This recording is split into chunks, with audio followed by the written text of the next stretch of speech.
What's up, guys? All right, so I totally forgot to record this while I was in the process of doing some primer, but today I was working on the hood as well as the front bumper. They're both fiberglass for the Nova. So basically I had some pitting in the bumper, and then I had a bunch of cracks in the fiberglass and stuff that I had to fix, as well as there used to be some old holes for the pin rod things that, you know, go through and keep the hood down, right? So I got rid of those holes because we're running dzus all across this thing. So let me show you what I did. So here's the hood. So as you can see, I got my holes already drilled out for the dzus. Also, I went ahead and added these louvers. I thought it was pretty cool. Once again, just keep some heat out of the hood. I mean, they look really good.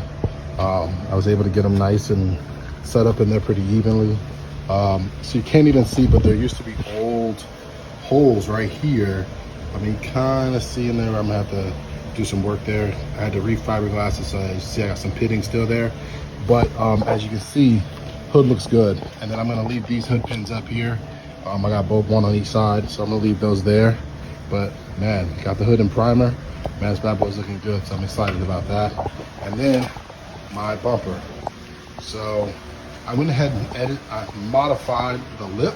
So on these Novas, when you buy the lip actually sits all the way around the edge. And what I did was, I didn't like the look. Plus, when I put it on the trailer, my straps always want to catch the freaking side. So I kind of modified the lip so that way it'll just be kind of in the front of the bumper, give it a little more stylish look. You know, plus I thought it would look cool, so we'll see. So there it is. I got the hood primered up, got the front fiberglass bumper primered up as well. So now it'll be, I gotta hit it with some wet sand and get this bad boy ready for the car. All right, guys, keep watching.